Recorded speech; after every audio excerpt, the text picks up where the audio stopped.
Ok, hermanos, entonces el tema para hoy es ese que tenemos ahí. ¿Estás listo para morir? Mi hermano Henry contó el otro día que enfrentó la muerte de una manera muy preocupante, ¿verdad?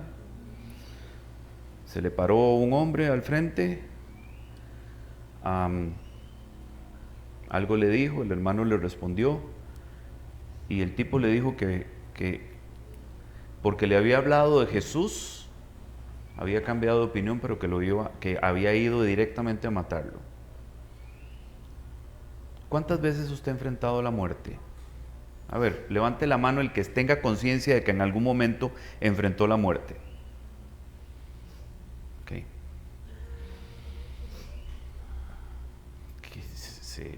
Se dice fácil, pero no es fácil, ¿verdad? En mi caso, no sé, como 2 o 3 veces ya. A mí me sacaron desmayado del agua cuando tenía 6 años porque me estaba ahogando literalmente. Si no me sacan en el último momento fue donde yo llegué abajo, me impulsé con los pies, lo hice 3 veces.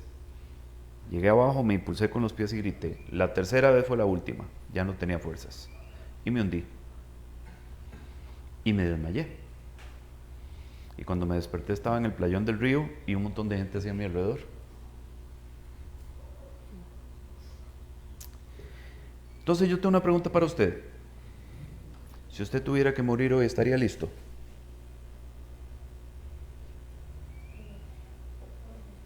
¿Se siente listo para morir?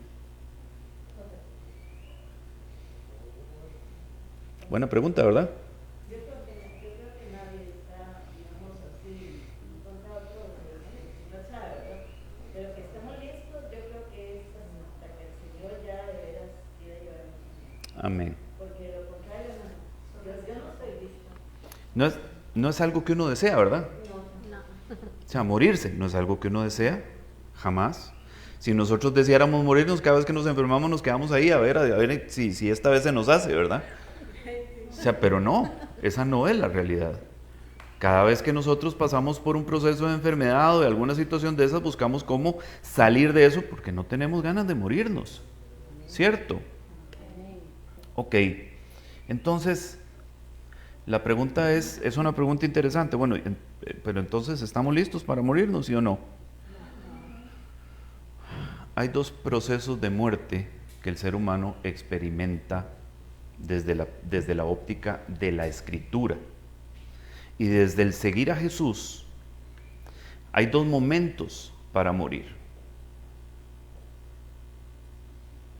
Y algunos de los que están aquí ya experimentaron por primera vez eso. Digo algunos, no todos. ¿Ok? ¿Por qué? Porque nosotros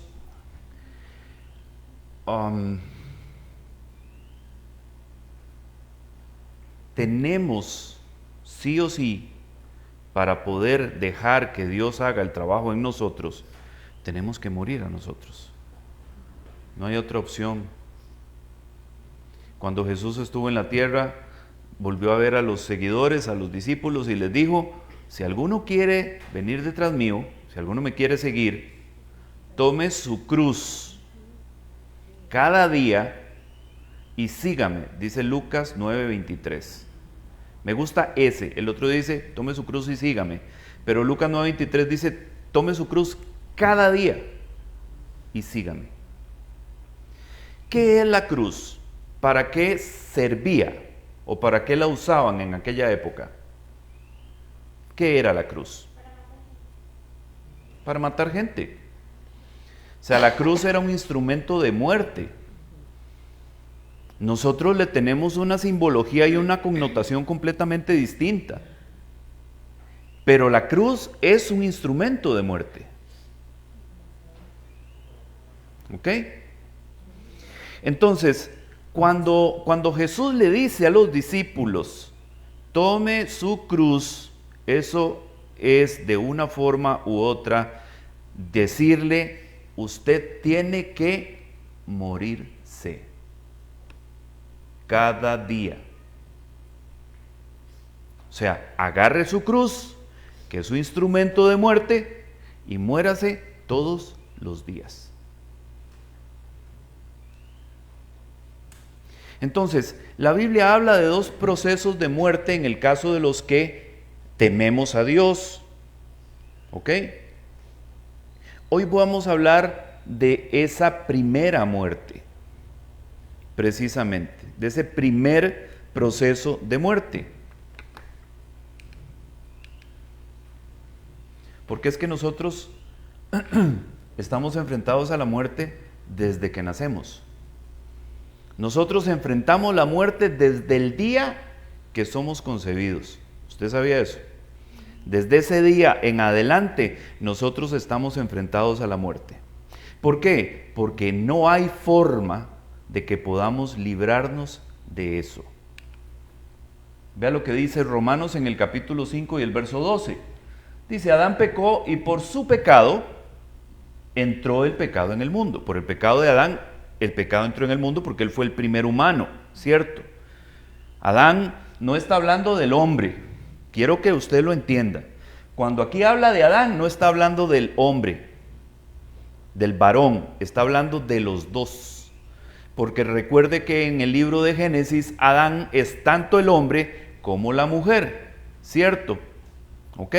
Entonces, cuando aquí dice Adán pecó, es el hombre, el ser humano pecó.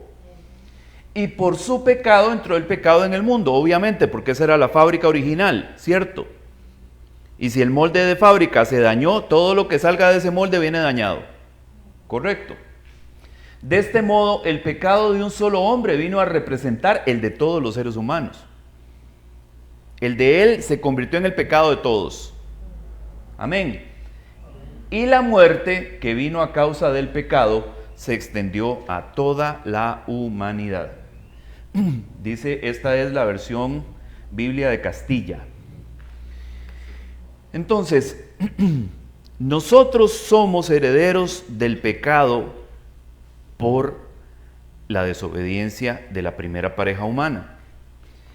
Al haber pecado ellos, inmediatamente meten dentro del patrón genético del ser humano esa condición de pecado. Entonces, nuestro cuerpo a partir de ahí es un cuerpo que se degenera, se daña, se envejece, se va deteriorando hasta el punto de enfrentar por edad, muchas veces, la muerte. ¿Ok? Además de eso existen otras atenuantes, o sea, están los accidentes, están los homicidios, hay una serie de factores con los cuales nosotros podemos enfrentar a la muerte. Y digo desde la concepción porque un bebé dentro del vientre de su madre, un feto, un embrión dentro del vientre de su madre podría no lograrlo. Y ha sucedido muchísimas veces, ¿cierto? No se agarró bien, etcétera, o sea, hubo un aborto espontáneo, esa criatura se perdió, se murió. ¿Ok?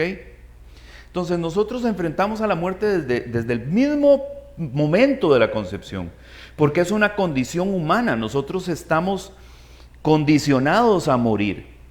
Y no estamos condicionados a morir solamente por nuestra biología, estamos condicionados a morir por el pecado. Porque esa condición, ese acto de desobediencia de la primera pareja nos generó a nosotros un defecto, un virus mortal que cargamos toda nuestra vida y por el cual tarde o temprano perderemos la batalla. ¿Ok? Dice Romanos 6:23 en la primera parte. Porque la paga del pecado es muerte. O sea, por haber sido nosotros, por estar nosotros bajo condición de pecado o bajo la maldición del pecado, la muerte es algo ineludible. ¿Correcto? Hasta el día de hoy, ninguno ha logrado mantenerse vivo de manera permanente. En la antigüedad vivían muchísimos años, Adán vivió 963 años, Matusalén 980 y pico, o sea, era gente muy longeva, pero igual se murieron, correcto, igual se murieron. Entonces, ¿por qué se mueren? Porque el pecado tiene una retribución, tiene una sanción correspondiente, y no es nada nuevo porque fue exactamente lo que Dios le dijo a Adán y a Eva cuando estaban en el jardín del Edén. O sea, si ustedes me comen del arbolito ese, se mueren. Como cuando a usted le dicen, por ejemplo, mira, no comas de eso porque esa vaina es venenoso. ¿Ok? Por cierto, no sé si lo saben.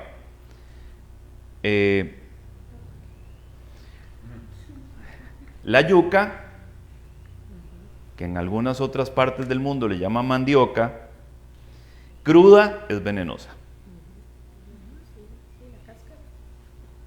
La yuca cruda es venenosa, no se puede comer cruda. ¿Lo sabían? Algunos no, porque les veo una cara de susto. Ok, es tóxica. Sí, tiene una toxina en la cáscara que es... Ok. Ten cuidado, hermana. Cuidado, no queremos cafetearla, no todavía. Es tóxica. Y hay una serie de cosas, digamos, que si usted no las procesa correctamente y las come así, se muere. O sea, es tóxico, es venenoso.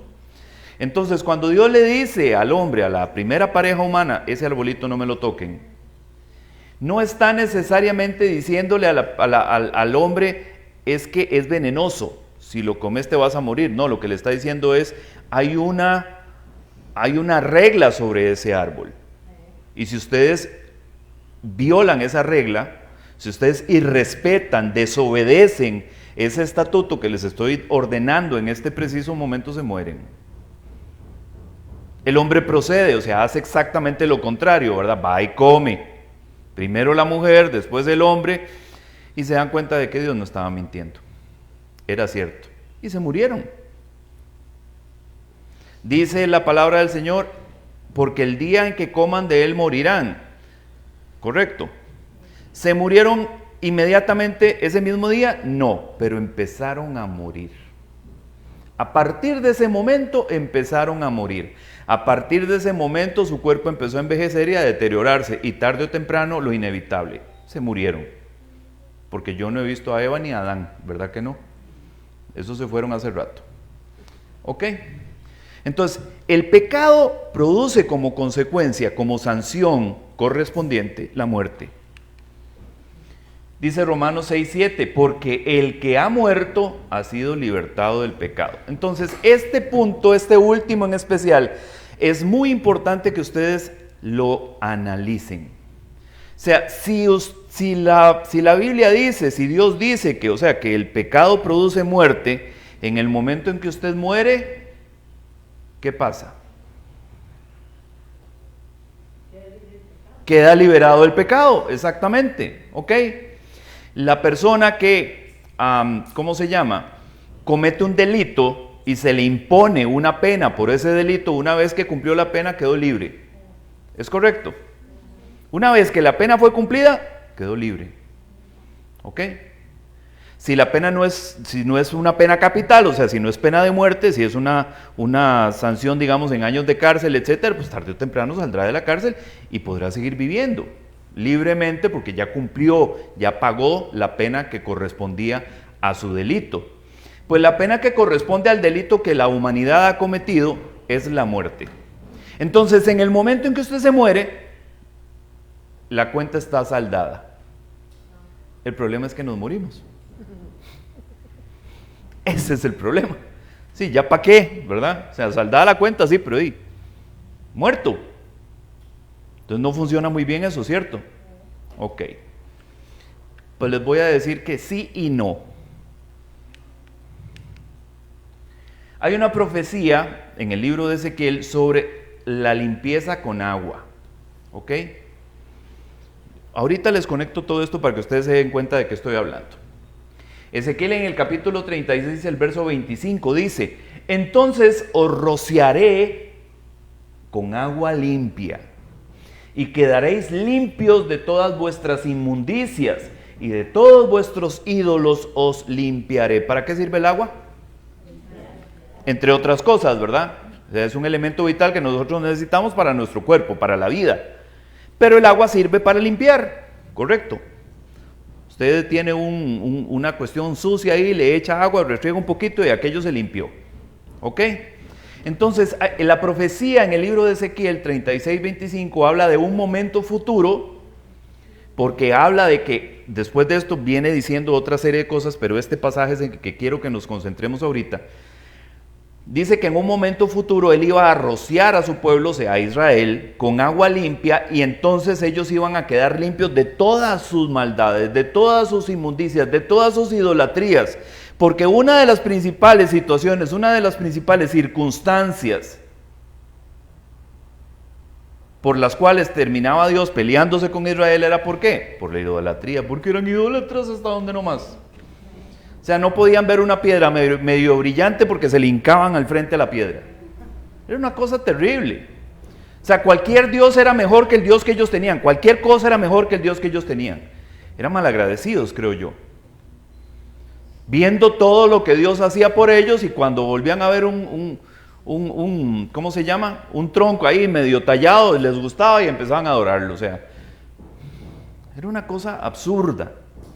Entonces, una de las principales quejas que Dios tenía con respecto a los israelitas era precisamente esa, la idolatría.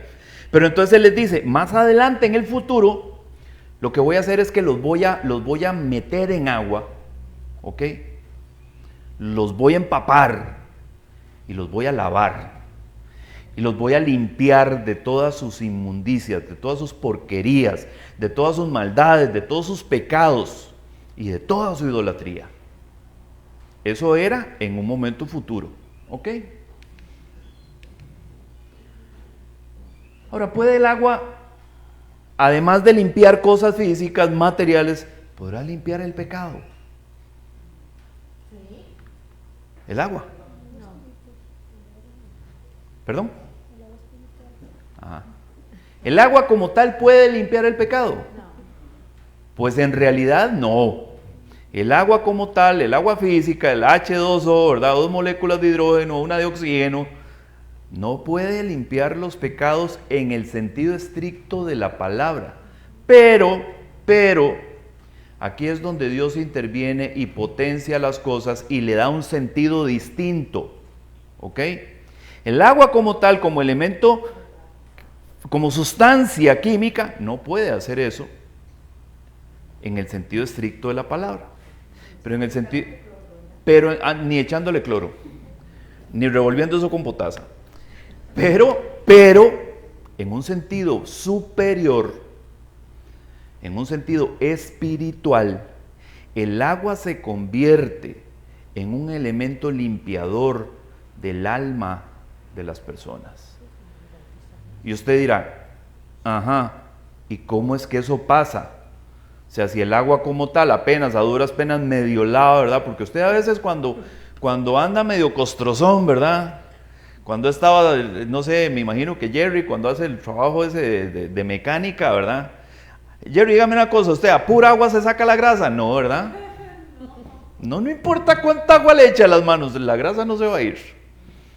O sea, entonces el agua sola como tal, como elemento de limpieza, a veces inclusive no es suficiente, dependiendo del nivel de suciedad que esté tratando de limpiarse. ¿Correcto? Ok. Quieto en home, ya vamos para allá. Ok.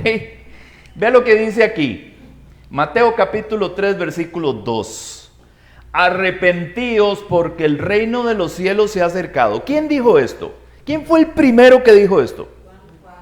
Juan el Bautista. Voy a coger un poquito de agua.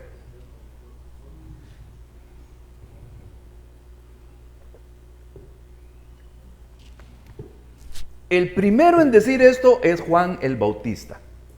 ¿Ok? Él empieza a predicar a Israel. Y ese es el mensaje principal de su predicación. Arrepiéntanse porque el reino de los cielos está cerca. La palabra que se usa aquí, esa que está marcada con un asterisco, arrepentíos, o arrepiéntanse, o arrepentimiento, es una palabra griega que en griego se dice metanoia. Y metanoia significa cambiar la manera de pensar. Entonces el arrepentimiento no se trata solamente de decir, uy, sí, qué mal, ¿verdad? Yo sí sé. No, yo sí, en serio, de verdad, yo tengo que dejar de tomar. ¿Cuántas veces lo dijo usted, Henry? Yo lo dije un montón. Después, cada vez que uno se pegaba una buena rasca, ¿verdad? Que terminaba uno que no valía un 5, ¿verdad? Que se sentía como un chuica, ¿verdad? Que le dolía hasta lo que no debía dolerle. Decía uno, no vuelvo a tomar, no vuelvo a tomar. Qué bárbaro, yo cómo se me ocurre, me quedé sin plata, me siento mal, etcétera, no vuelvo a tomar. Y el siguiente fin de semana ahí estábamos otra vez. La siguiente quincena estábamos otra vez en el mismo lugar haciendo exactamente lo mismo. ¿Por qué? Porque eso no es arrepentimiento. ¿Ok? Cuando usted se arrepiente, el arrepentimiento no sucede en el hígado o en el estómago que está afectado por todo el guaro que se metió. ¿Ok? El arrepentimiento ocurre aquí. Donde usted en su mente, los escritores bíblicos le dicen corazón, ¿verdad? En su corazón. O sea, hablan del corazón, pero no es el corazón físico, ¿verdad? Es el corazón figurativamente, el sentir de la persona se afecta porque se enfrenta con una dinámica que le está destruyendo y que está destruyendo todo lo que tiene alrededor. Y enfrentado con esa dinámica dice, puchica, de verdad es que yo no puedo seguir así. Esto tiene que desaparecer, esto tiene tengo que enfrentar este monstruo, tengo que enfrentar este gigante se tiene que morir, lo tengo que descabezar. Entonces cuando uno lucha muchas veces, como lo hizo el hermano Henry, como lo hice yo, contra ese tipo de cosas y no lo logramos, llega el momento en que nos damos cuenta que solo hay una forma de hacerlo. Una, nada más, de manera consistente y permanente, que es la intervención de Dios. Si el cielo no mete la cuchara, yo difícilmente lo voy a lograr. Ahí está Henry, ahí estoy yo. Lo intentamos un montón de veces, no sucedió. No sucedió hasta que tomamos la conciencia de que no íbamos a poder solos. ¿Ok? Pero hay una actitud en mi mente que dice, no puedo más. Estoy total, completa y absolutamente arrepentido de haber vivido toda mi vida como lo he estado haciendo hasta el día de hoy, y yo necesito que esto cambie. Entonces ahí sí hay una verdadera transformación, porque es una metanoia. Ocurre no en el hígado, no en el páncreas o en el estómago o en la cabeza, que a veces siente uno así que le va a explotar cuando está de goma, sino que ocurre en nuestra mente, cuando tomamos conciencia de la necesidad de que eso desaparezca. Amén. Entonces ese era el mensaje de Juan: arrepiéntanse porque el reino de los cielos está demasiado cerca. ¿Y qué era lo que hacía entonces? En el versículo 5 y 6 de ese mismo capítulo 3 de Mateo dice: acudía entonces a él Jerusalén, toda Judea y toda la región de alrededor del Jordán, y confesando sus pecados eran bautizados por él en el río Jordán. A ver, ¿por qué habla de confesión de pecados? ¿Por qué? Porque cuando uno lucha solo con algo que no puede vencer y lo mantiene en secreto es muy difícil vencerlo. ¿Por qué?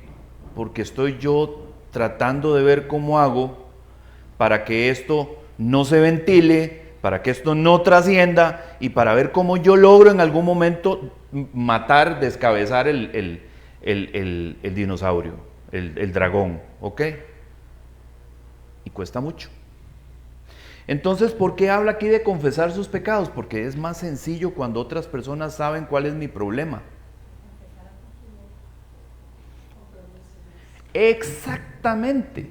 Ya no estoy solo, ya no soy el único que sé lo que me está pasando. Ya hay otras personas que saben lo que me está pasando.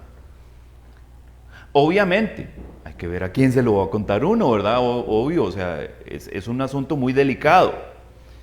Pero ¿de qué está hablando? ¿A quién se lo estaban contando? O sea, ¿a quién le confesaban sus pecados? A Juan. ¿Quién era Juan? el que venía abriendo la brecha para que llegara el Jesús, el reino, correcto, ok.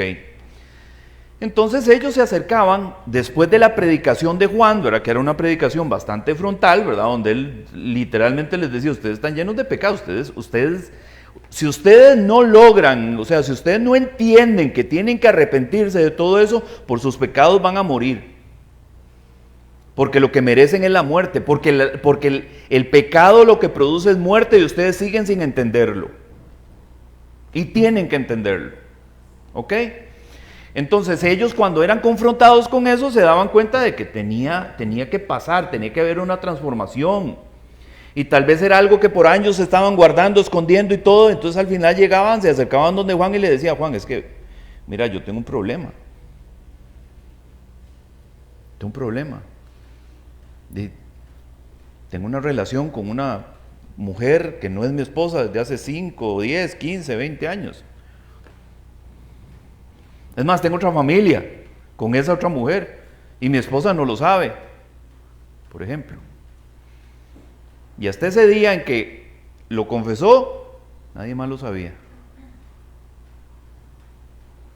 Y hay pecados de pecados, hermanos. Hay pecados de pecados y hay luchas de luchas. El otro día escuché a una persona, él es mormón, incluso el líder dentro de la iglesia mormona, hablando en una entrevista y diciendo abiertamente, ojo, es casado, tiene hijos, esposa, etc. Hablando abiertamente de su homosexualidad. Diciendo que él es homosexual. ¿Por qué? Porque siente atracción por su mismo sexo. Siente atracción por hombres de su mismo sexo. Por personas de su mismo sexo. ¿Ok? Entonces, él enfrenta el problema hablándolo, diciéndolo. Dice, no tengo una pareja homosexual, estoy casado, tengo esposa, tengo hijos, mi esposa y mis hijos lo saben, los líderes de mi iglesia lo saben y ahora ustedes lo saben. ¿Por qué? Porque en la medida en que la gente lo sepa, en la medida en que su entorno esté enterado de su situación, él se va a sentir en todo momento descubierto, ¿ok? No algo oculto, algo descubierto, algo abierto, algo que sabe la gente. Y algo que evidentemente no es una situación ni que le produce orgullo, ni que le hace sentir bien. Él no está bien con eso. Está consciente de cuál es su situación, de cuál es su condición. Y está consciente de que es algo que tiene que vigilar, ¿cierto? Igual que Henry, igual que un servidor, sabemos que el alcoholismo es algo que tenemos que vigilar. ¿Ok? ¿Y por qué yo sé? Porque Henry lo ha dicho. ¿Y por qué ustedes saben? Porque yo he hablado de eso. ¿Correcto? De todo el camino que yo tuve que recorrer para llegar hasta aquí. Y cómo ha sido el Señor el que me ha sostenido fuera de la adicción al alcohol. ¿Ok? Entonces, esto tiene poder. El confesar los pecados tiene poder. El que no sea un asunto oculto, oscuro, encerrado, que yo me guardo y que veo a ver cómo lo resuelvo, tiene un poder. Porque entonces hay personas que están preocupadas por mí, pendientes de mí, que no levantan el dedo y me señalan, sino que observan, que me apoyan, que me ayudan. ¿Ok? Que no me van a, ¿cómo se llama? Que no me van a llevar al límite o no me van a llevar a la tentación. Amén.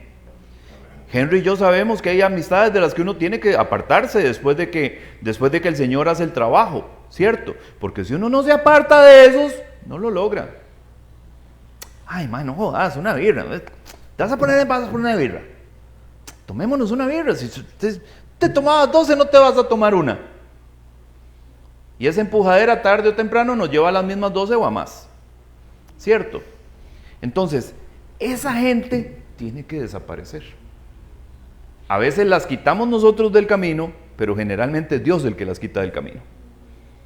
¿Por qué? Porque Él sabe que eso no me va a ayudar, eso no me va a servir. Entonces Él mismo se encarga de quitarlas.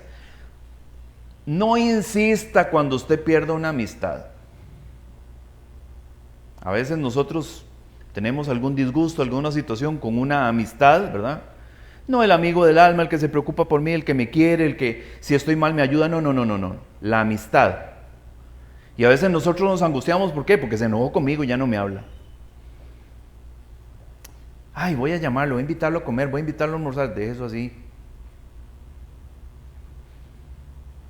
Deje eso así. Usted quiere darse cuenta si el Señor quiere seguir teniendo esa amistad al lado suyo o no, invítelo a la iglesia. Invítelo. Mira, yo quisiera que arreglemos las cosas y creo que sería una bonita oportunidad que me acompañes a la iglesia y que después hablemos. Y a veces es como echarle sal a una babosa, ¿verdad? Entonces, cuando Dios haga esas cosas, déjelo así. Él sabe lo que está haciendo, le está quitando las piedras del camino, las que le pueden estorbar, esas situaciones, esas personas que pueden hacer que usted no lo logre. Deje eso así, dele gracias a Dios después, porque Él sabe por qué las quitó. Usted no sabe la cantidad de gente que me quitó a mí del camino, gloria al Señor. Mateo 3, el 11, en la primera parte dice, yo a la verdad os bautizo con agua para arrepentimiento. Entonces el agua sí puede limpiar pecados.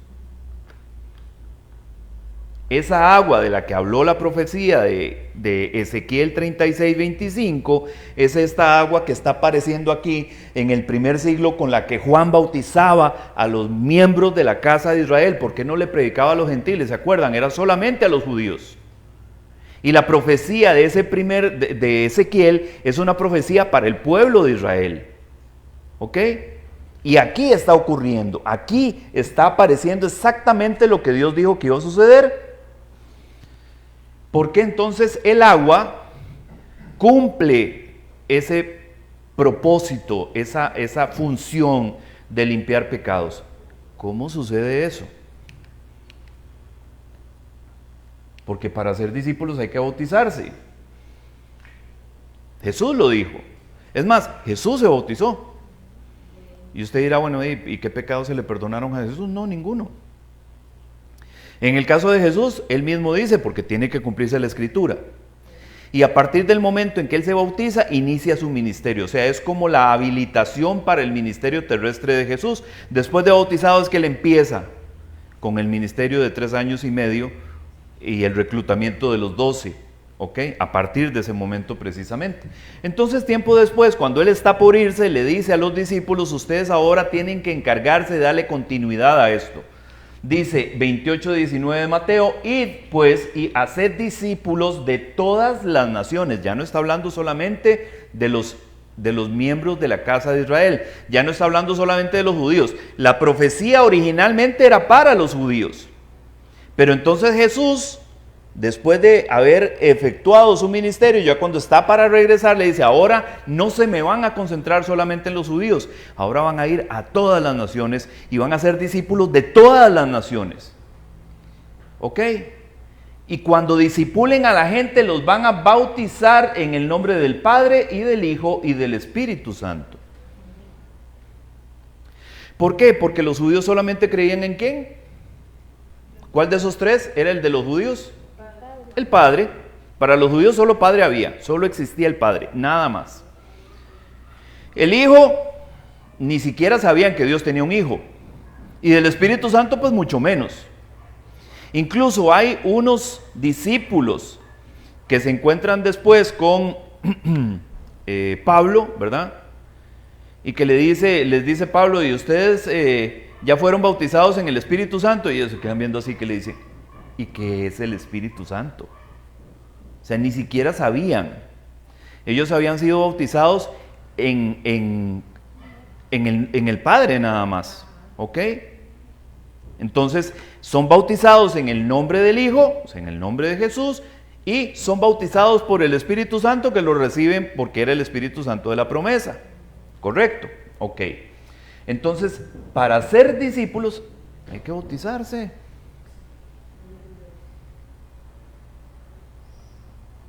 O sea, es un proceso de crecimiento, aprendizaje, arrepentimiento, aprendizaje y bautismo.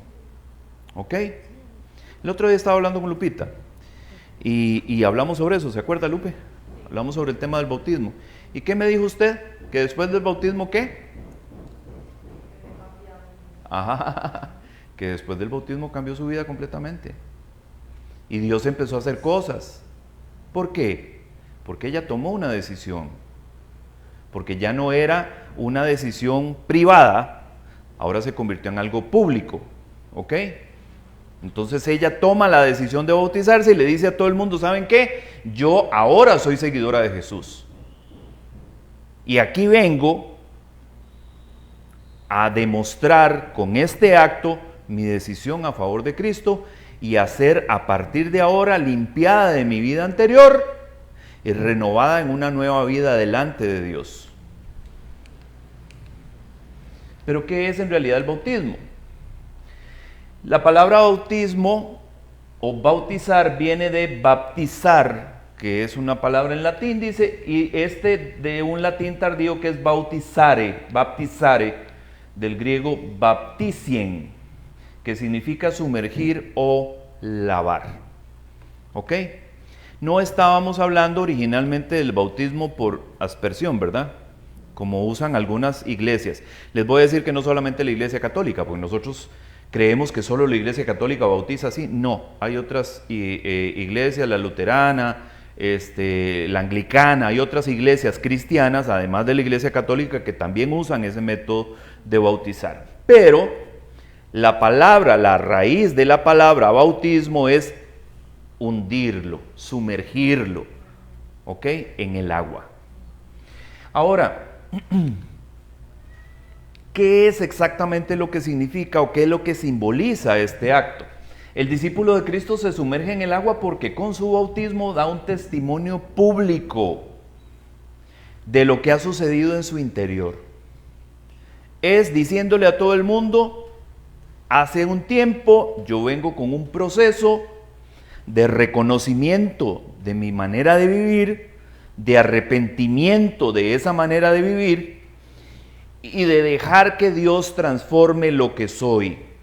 Y hoy quiero demostrarlo públicamente a todo el mundo para que todo el mundo sepa a partir de hoy que yo soy un seguidor de Jesús.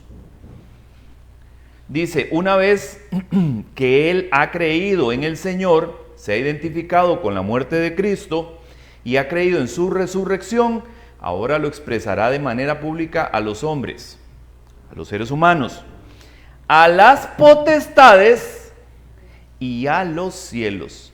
Porque usted creyó que era solamente para que la gente, los vecinos y no, se dieran cuenta. No. Usted también le está hablando a las potestades, le está hablando a las autoridades espirituales.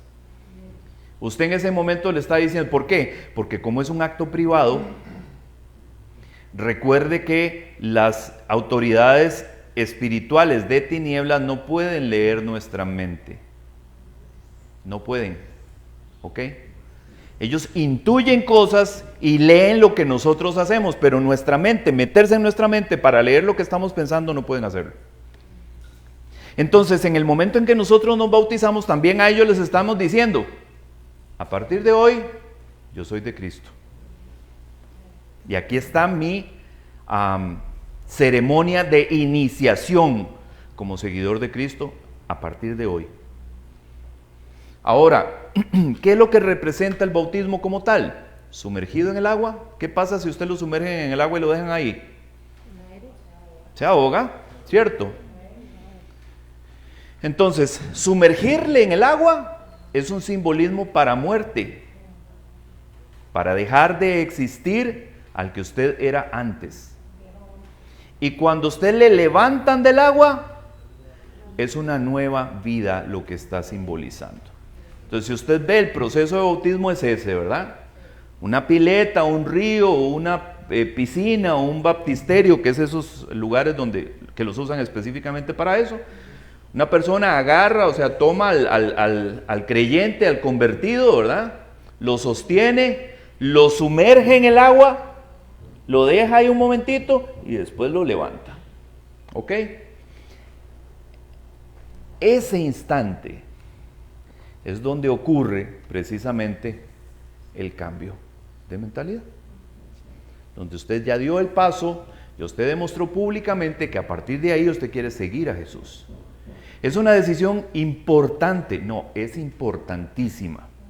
¿Es una decisión que usted tiene que tomar consciente? Por supuesto que sí. Por eso nosotros no bautizamos niños, porque el niño no sabe lo que está haciendo. No tiene conciencia de lo que está haciendo. ¿Ok? Niños pequeñitos. Ya después de cierta edad, ya después de haber entrado en cierta dinámica, en cierta conciencia, puede tomar una decisión y decir, ok, yo quiero seguir a Jesús y quiero demostrarlo aquí. ¿Ok? Pero es un acto voluntario, no es un acto obligatorio. Y nace de la decisión de la persona que dice, yo quiero dar ese paso. ¿Por qué? Porque yo no quiero seguir aparentando ser en mis adentros, o sea, yo no quiero en mis adentros ser algo que los demás no saben, o sea, como dicen por ahí, cristiano de la secreta, ¿verdad? O sea, solo él sabe que él es cristiano, el resto nadie. Entonces ese acto de ir a las aguas, de morir al viejo yo y ser levantado a una nueva vida, a una novedad de vida, a un nuevo nacimiento, ¿ok? Le pone en una posición distinta. Seguimos. ¿Y qué tiene que ver el bautismo con morir? Romanos en el capítulo 6 y los versículos del 3 al 8 dice, ¿O no sabéis que todos los que hemos sido bautizados en Cristo Jesús hemos sido bautizados en su muerte? ¿Por qué? Porque Él murió, ¿cierto? Por tanto hemos sido sepultados con Él por medio del bautismo para muerte. Eso simboliza. Donde usted entra al agua, usted muere. ¿Ok? A fin de que como Cristo resucitó de entre los muertos por la gloria del Padre, así también nosotros andemos en novedad de vida, al ser levantados del agua, simbolizando esa novedad de vida, esa vida nueva que usted tiene ahora en Cristo Jesús. Amén. Porque si hemos sido unidos a Él en la semejanza de su muerte, o sea, parecido, digamos, simbolizando la muerte como la de Cristo al ser sumergidos en el agua, ciertamente lo seremos también en la semejanza de su resurrección. Sabiendo esto, que nuestro viejo hombre fue crucificado con Él para que nuestro cuerpo de pecado fuera destruido, a fin de que ya no seamos esclavos del pecado, porque el que ha muerto ha sido libertado del pecado. Y si hemos muerto con Cristo, creemos que también viviremos con Él. Eso es lo que representa el bautismo. ¿Por qué es importante el bautismo? Porque es el momento en que usted muere a lo que usted era. En el momento en que usted muere a lo que usted era, en el momento en que usted muere a su manera pecaminosa de vivir anterior, la deuda quedó saldada. Ahora sí me entendió. Eso es exactamente lo que representa el bautismo. Porque dice la palabra que el pecado paga con muerte, ¿cierto? O sea que la única forma de pagar por el pecado cometido es muriéndose, no hay otra. Pues esta es la oportunidad que nosotros tenemos de morir y pagar la deuda. En el momento en que somos bautizados, inmediatamente morimos a quien éramos antes. ¿Es un simbolismo? Sí, es un simbolismo, pero para Dios es algo muy serio. Para nosotros es algo simbólico, pero para Dios no lo es. Para Dios es un acto voluntario. Usted está diciéndole, ojo, decía en el párrafo anterior que leímos, a las potestades y a los cielos, usted les está diciendo que usted está muriendo a quien era usted antes. Y a partir de ese momento usted está siendo levantado a una nueva vida. y todo el pecado que usted cometió quedó borrado en ese momento. La cuenta en cero. Ahora sí me entendió.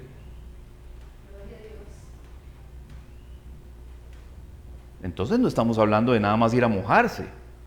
No, estamos hablando de algo que es simbólico para los demás, pero es algo que es espiritual para Dios. Porque es una decisión suya, que nadie forzó, que usted la está tomando por su cuenta, ¿ok? Y esa decisión suya hace que Dios diga, ok, borrado, ya está, no debes nada. La cuenta va de aquí para adelante, de aquí para atrás, cero. Y usted dirá, bueno, pero entonces yo siempre voy a tener una cuenta. Suave. ¿Usted sabe cuál es la diferencia? Que antes de ese borrón, usted lo hacía solo. Después de ese borrón, ya no lo hace solo.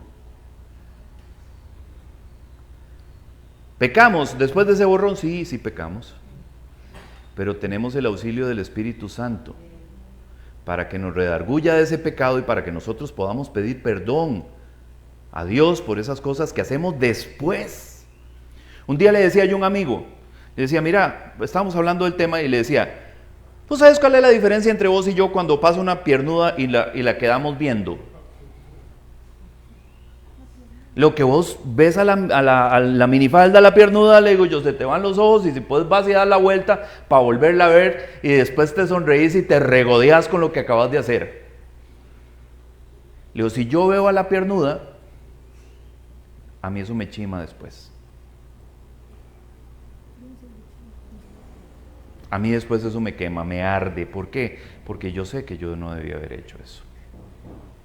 Es ese Espíritu Santo que ahora tengo en mi interior, que se convirtió en el administrador de mi conciencia, que me dice, no papito, eso no va con vos, eso no va con la nueva vida que tenés, ya vos no sos ese papá, no podés seguir viviendo de esa forma, no podés seguir haciendo las cosas de esa manera.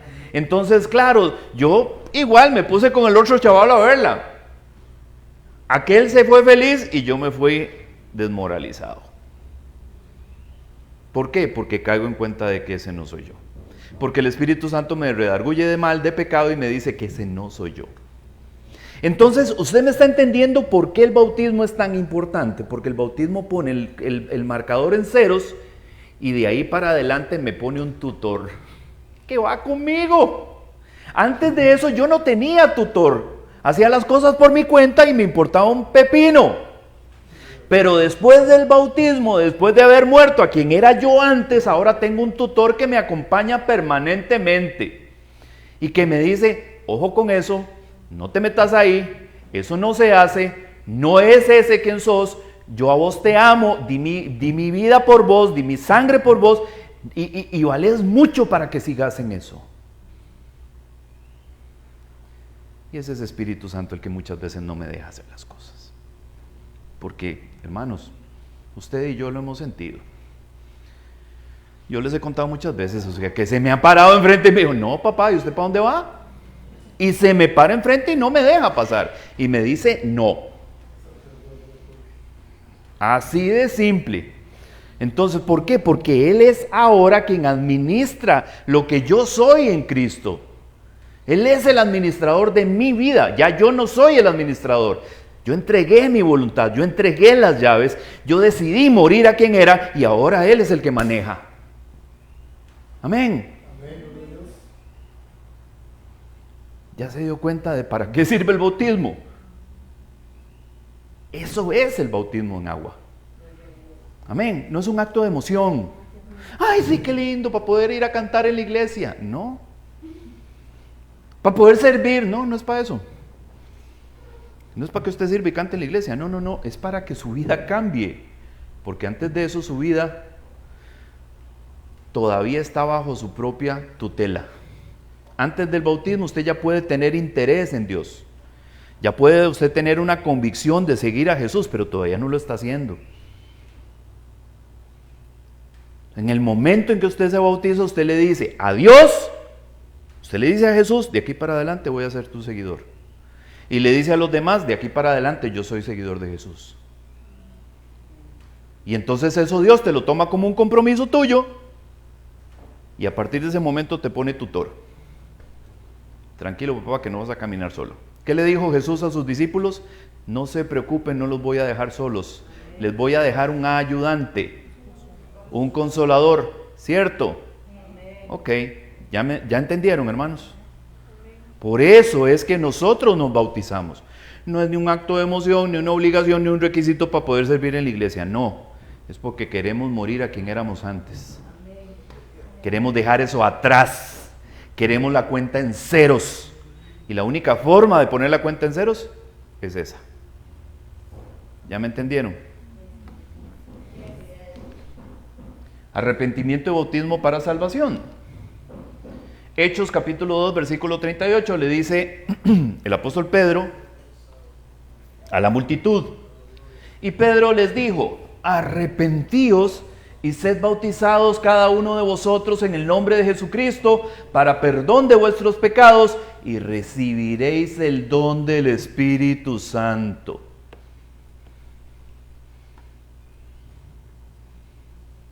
Dice amén. Ahora ya nos dimos cuenta de que usted queda habilitado para recibir el Espíritu a partir de ese momento, sí. ¿Lo recibe inmediatamente? No necesariamente. Y hemos visto ejemplos en la Biblia, ¿verdad? Donde ya la persona se bautizó y todavía no ha, ¿cómo se llama? Recibido el Espíritu. Como esos a los que Pablo les dice, ¿y ustedes ya se bautizaron en el nombre de Jesús? Sí. Para que reciban el Espíritu Santo. Y ellos se quedan así, ¿y eso qué es? Y ya se habían bautizado. Y ya habían recibido al Señor, o sea, ya se habían arrepentido, ya habían hecho todo esto, pero no habían recibido el Espíritu. ¿Entendemos? Entonces, el bautismo te deja habilitado, listo para recibir el Espíritu. Listo. ¿Ok? Entonces, si no lo has recibido todavía, empieza a orar por eso. Lo hemos dicho muchas veces, ¿verdad? Si ustedes siendo malos saben dar buenos regalos a sus hijos, ¿con cuánta más razón dará a Dios Espíritu Santo a quienes se lo pidan? ¿Correcto? Porque la única garantía de la salvación, lo único que garantiza nuestra salvación, es el Espíritu Santo de la promesa, son las arras del Espíritu. Amén. Entonces Él les dice, arrepiéntanse y bautícense. ¿Para qué? Para que queden habilitados para recibir el Espíritu Santo. Porque antes de eso no se puede. Diga, hermana Eliet. Antes de eso, hermano, ellos sentían remordimiento. Ajá. Porque Pedro les había dicho que ellos habían matado. Entonces, el remordimiento de ellos, sentir remordimiento por lo que los hizo decir en el contexto. ¿Qué podemos hacer? Correcto. El arrepentimiento y el remordimiento, yo creo que los dos vienen. Correcto. Pero no son lo mismo, ¿verdad? O sea, donde Pedro les predica, él les dice, ustedes mataron al Hijo de Dios. ¿Y qué hacemos? Arrepiéntanse. Y bautícense. Si ya tienen conciencia de que lo que hicieron, o sea, estuvo muy mal, este es el momento de arrepentirse y decirle, Señor, perdóname. Yo no sabía lo que estaba haciendo, yo no tenía idea de lo que estaba pasando y de lo que yo estaba apoyando. Y estoy arrepentido de haber participado y de haber dicho Barrabás, de haber gritado Barrabás, como muchos habían gritado Barrabás. Amén. ¿Perdón? O crucifíquenlo, ¿verdad? Entonces, ¿qué hacemos? Arrepiéntanse y bautícense. Para que, en el nombre de Jesucristo, para que sus pecados puedan ser perdonados. Para que la cuenta quede en cero. Y entonces quedan habilitados para recibir el Espíritu Santo de la promesa. Y por último, ¿cuál es el mejor momento para bautizarse? Ahora mismo, o sea, ya. Yo no sé cómo hace usted para seguir viviendo con esa factura sin pagar. De verdad, yo no sé cómo hace usted para seguir viviendo con esa factura todavía pendiente. Porque si hay algo que yo le doy gracias a Dios infinitamente es que me haya puesto la cuenta en ceros, porque esa carga era demasiado pesada para que yo la siguiera soportando. Entonces, ¿cuál es el mejor momento para bautizarse? Ahora.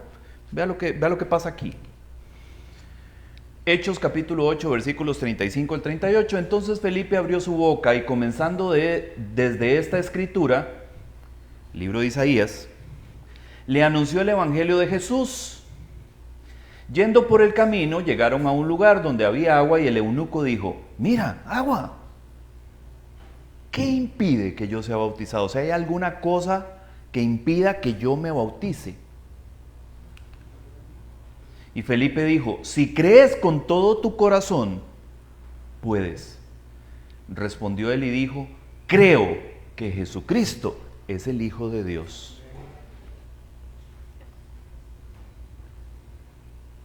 Creo que Jesucristo es el Hijo de Dios. No que es un profeta, no que es un filósofo, no que es alguien importante, no, que de verdad es quien dijo que era. Que es un ser divino, venido del Padre, que ha habitado en medio de la humanidad para poder entregar su vida como rescate por todos los pecados de todo el mundo y que ha resucitado al tercer día. O sea, que está vivo de nuevo. Amén. Que regresó al cielo y que prometió volver y aquí lo estamos esperando. Entonces, él le dice: ¿qué impide que yo sea bautizado? O sea, ya entendí, me acabas de hablar de la profecía, me acabas de mostrar quién es este hombre y yo estoy convencido de que sí es quien decía ser. Entonces le dice: bueno, y si crees con todo tu corazón, podés. Le dice: sí, yo creo que Jesús es el Hijo de Dios. Y mandó a parar el carruaje, ambos descendieron al agua, Felipe el eunuco, y lo bautizó. ¿Cuál es el mejor momento? Ya.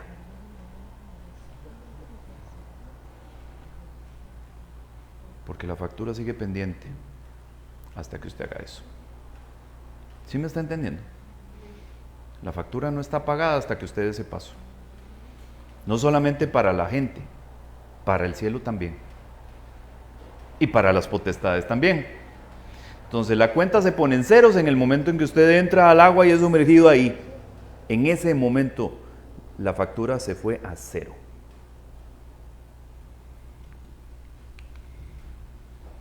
Hechos 22:16 le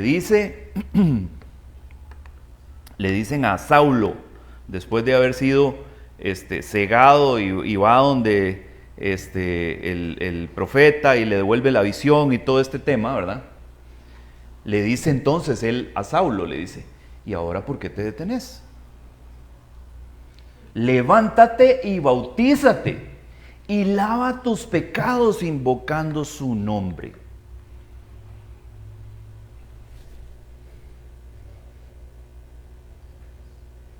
Para eso es el bautismo. Para saldar la deuda. Dice amén. Porque mientras eso no ocurra, la deuda sigue viva, sigue vigente. Ya Él murió, ya Él derramó su sangre, ya Él habilitó que usted pueda ser perdonado de todos sus pecados, pero la decisión para que eso ocurra, tiene que tomarla usted. Ya se arrepintió de quién era y no le gustó, ahora quiere ser lo que Dios había planeado para usted. Ok, bautícese. Sal de la cuenta, muérase, porque bautizarse, ser sumergido en el agua, simboliza la muerte al viejo yo. Y en el momento en que usted muere, los pecados quedan saldados. La factura está paga. ¿Ya entendiste por qué empezó la cosa a cambiar a partir de tu bautismo, Lupita? Por eso. Porque te dejaron la factura en cero. Ya no tenías peso, ya no tenías carga, ya podías ser lo que Dios quería que fueras. Por eso te sentís diferente a partir de ahí. Amén. Entonces yo le voy a hacer la invitación hoy. No le voy a poner el dedo ni le voy a apuntar en la 100. ¿Usted quiere seguir cargando con esa factura? Su decisión. ¿Usted quiere deshacerse de eso? Hable conmigo. Y le coordinamos el bautismo lo más pronto posible. ¿Usted quiere dar ese paso? ¿Ya entendió? ¿Hoy entendió? Qué bueno, para eso era. Para que entienda. Amén. Entonces, si después de hoy usted quiere dar ese paso, hable conmigo. Y con muchísimo gusto lo coordinamos para que usted deje de cargar ese furgón a la espalda. O esos furgones a la espalda. Esos furgones cargados de pecado. Deje de jalar eso. Dios le ofrece a usted la oportunidad de vaciarle el bolso para que usted viaje liviano. La decisión es suya. Amén. Inclusive en algún momento nosotros hablamos de ese tema del bautismo y algunas personas estuvieron dispuestas a volverlo a hacer. ¿Por qué? Porque no tenían esa conciencia la primera vez que lo hicieron y tal vez lo hicieron por emoción o porque un montón de chiquillos se estaban bautizando, yo me quiero bautizar también, o sea, esas cosas pasan. O lo hice porque me presionaron o lo hice por cualquier otra cosa. Pero después de haber entendido qué representa, qué significa, si usted lo quiere volver a hacer, lo puede volver a hacer. Ya lo hicimos aquí. Rebautizamos varios, ¿verdad? Amén. ¿Se sintió diferente a la primera vez que lo hicieron? Tal vez, ¿verdad? Con una conciencia, con una percepción distinta. ¿Ok? Entonces ya les digo, ahí se las dejo picando, ya aquí estamos terminando.